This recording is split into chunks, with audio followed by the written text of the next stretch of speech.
alaikum and welcome back to another episode of the Manifesting Muslim Ramadan series, Aligning with Allah. In today's episode, we're going to be talking about waiting, how waiting is a mercy from Allah and not a punishment, and how understanding this fully and deeply can help us connect further with Allah and create a relationship with Allah where we see Allah's mercy even in difficult times instead of just focusing on the good times or what we perceive to be good times, at least. So one thing I want to say very quickly as I get into this episode is when I'm saying waiting, I'm speaking specifically about making a dua to Allah, asking for something, whatever it might be. Maybe it's relief in a specific situation. Maybe it's a specific blessing, marriage, financial abundance, whatever it might be. And we're expecting Allah to reply. We're expecting Allah to give us the things because that is a promise from Allah subhanahu wa ta'ala.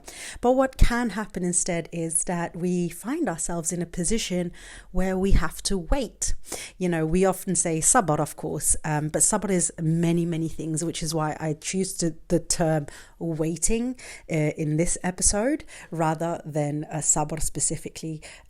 We are going to be talking about that sabr specifically in tomorrow's episode, so make sure you come back for that one. Of course, we can definitely apply sabr in this as well. We can say sabr here as well, but I want to make sure that we're all understanding that I'm talking about waiting when we are feeling like we're experiencing a delay. And quite often when we are experiencing these things, when we feel like we're in a position where we have to wait, or where we feel like we're in a position where there is a delay from what we have asked from Allah, or what we have worked towards, or what we feel is owed to us one way or another, it can feel like it's a punishment from Allah. It can feel like Allah is withholding from us. And as a result, that might alter the way that we think about Allah subhanahu wa ta'ala.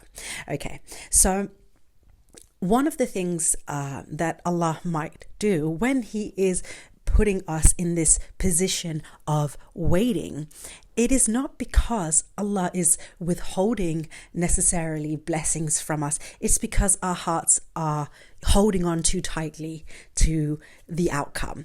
And so Allah wants us to release some of that grip before He blesses us with it.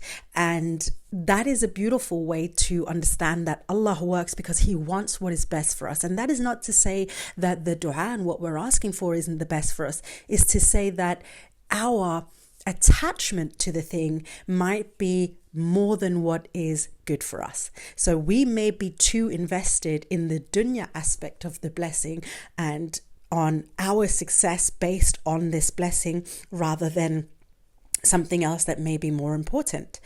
And as a result, Allah might withhold the blessing and say, you know what, I'm gonna soften your heart here. I need you to be less attached to this, and I need to show you perhaps that you're stronger than this, or that you don't need this. I want you to have it, but it's not a need for you to have it. And so He may withhold it for a minute. He might hold back and be like, okay, I want to give it to you, but I want to make sure that you're receiving it from a position that is most beneficial to you. And as such, He will not necessarily give it to you directly because Allah subhanahu wa ta'ala knows best. We might want the thing because we feel like there's going to be a validation that comes with it, because we feel like there's going to be social proof or some sort of social validation from other people that we're finally enough, that we can finally show it off to people, or we can, whatever it might be. Like we might hold a wrong connotation with it. We might hold it to a standard that is wrong, that validates one thing or another that we shouldn't be getting from this blessing, but from Allah subhanahu wa ta'ala. And so Allah might say, yes, the blessing is good and I want to give it to you, but I need you to understand that you are validated without it as well. So that is the first part. And again, this is not a punishment. This is not because Allah doesn't want you to have it. It is because Allah wants to make sure that you're receiving it also from a position where you can appreciate it, but not to the point where you will become attached to it. And truly, when we're thinking about this, that is such a wonderful mercy from Allah subhanahu wa ta'ala, that He will always, even when we are not aware of it, be interested in the greater good for us. And so when this is happening, we shouldn't look at it as a punishment or as if Allah is bullying us or that He never wants to answer our prayers. We need to look at it as, what is Allah protecting me from here? What is Allah trying to tell me in this here? What can I do better? And that can be difficult at times because it means that you might have to admit certain things to yourself that can be a little bit uncomfortable to admit. The thing about protection is that it's not always comfortable.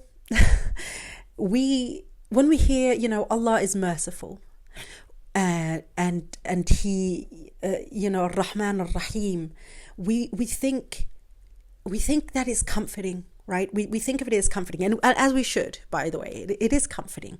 But the truth about mercy is that it's not always going to feel good. It's not always going to feel soft and cuddly and cozy and warm. It can sometimes feel like restriction. It can sometimes feel like just enough, not having too much. It can feel sometimes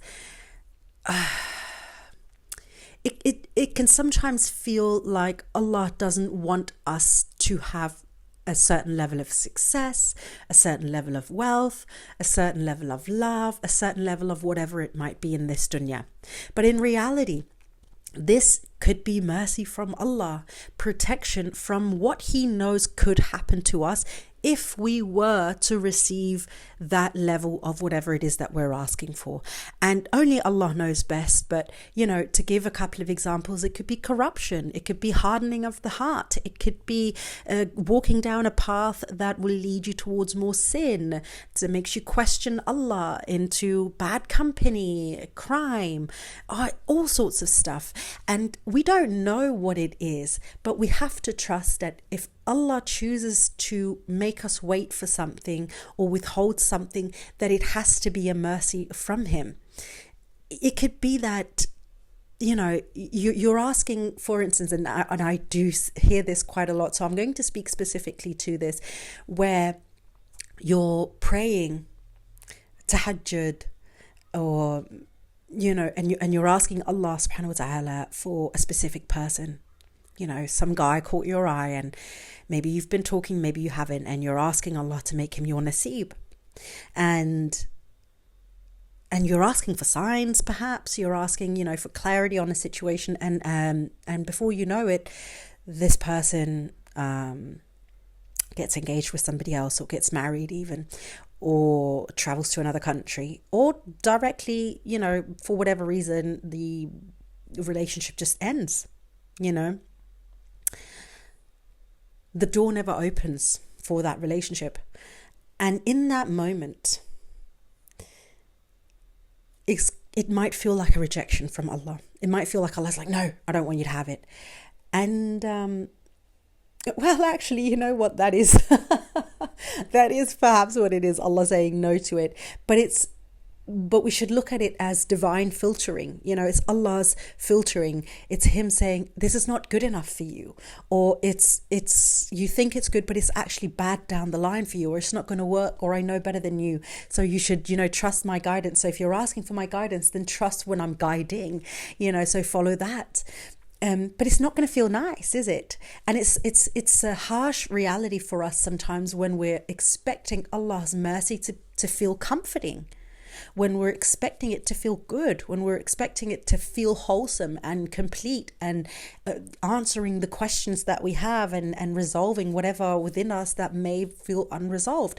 And in reality, it might do the exact opposite. It might leave you with more questions than answers. It may leave you feeling more restricted than free. It may make you feel, for a moment at the very least, a little bit more sad, maybe even angry for a moment, or frustrated than, happy and content. But when we understand that Allah's mercy is not sort of like it doesn't just arrive in one way, it becomes easier for us again to understand that this withholding from Allah, that this waiting position that Allah is putting us in is not a punishment, it is His mercy. And it's important for us that we understand it, so that we do not unintentionally muddy the waters in our relationship with Allah, that we don't start thinking negative thoughts about Allah because we feel like we've been waiting for long enough, because we feel like Allah is punishing us by not giving us the things that we're asking for, so on and so forth. Lastly, we have to understand as well that whether it's a waiting position because it's not the right time yet for you to receive the blessing, because perhaps, you're holding on a bit too tightly or whatever to the thing is right now, or it's because Allah is trying to redirect you to something better by potentially removing something that you thought you wanted, or you thought was going to be good for you. It can also be a form of preparation for you. Allah is trying to prepare you for something. He's trying to prepare you emotionally, spiritually, intellectually, whatever it might be, to receive the blessing in a better, from a better level, from a better place. So we need to also understand that if we're not getting the thing, again, we need to look at ourselves rather than looking at Allah and like, why is this delay happening? We need to look at ourselves and understand maybe it's because I need to learn something else, that I'm not exploring certain aspects or positions or possibilities or whatever it might be to the fullest of my extent. That we need to kind of point our fingers towards ourselves and be like, what can I do better? What have I been sort of playing it too safe on? What have I not been doing enough on? Where have I not taken those leaps of faith, and so on and so forth? It may also just be that Allah, He may have aligned your timing and He's got you ready, but He needs to align the next person's timing as well, because they may have the opportunity that you are waiting for. You have to remember, while it's no difficulty for Allah subhanahu wa ta'ala, everything is like a puzzle in this dunya, because none of us are going through it alone. If I'm asking for more money, Allah has to facilitate it one way or another. If it's right for me and Allah wants to give it to me, then He has to facilitate also around the world, like, where is this money going to come from? And so He has to make sure that all is facilitated also somewhere out in the world, right? So instead of looking at it as, oh, there's a delay, maybe it's like, oh, He's just, the timing is not, right. It's not, the timing needs to align somewhere else as well. So even if I feel like I'm ready, I gotta sometimes just like wait a little bit, because the timing is not right for somewhere else perhaps in the world that also needs the timing to be correct. Okay. And then of course, preparation from ourselves. Preparation within ourselves, So again, learning what we need to do, protecting us from a version of ourselves that's not ready to hold it. One thing that I've said from the very, very beginning, and I remember even like some of the first videos I did over on TikTok on Manifesting Muslimah, if anybody ever cares to scroll that far down, was about, it's not just a question of receiving the blessing, it's also about holding it and receiving it well. So it's not, because Allah can give us the blessing and take it away 2 minutes later. So it's a question of, can I show Allah that I am ready to receive my blessing? So the waiting could also be Allah saying, I don't think you're there yet, or I know you're not there yet, that you're not ready to hold the blessing, and I want you to keep it and I want you to do good with it. So all of this essentially to say that if you are experiencing quote unquote delays or quote unquote waiting periods between asking for something and getting it for yourself, be very mindful of how you're thinking about Allah in that moment.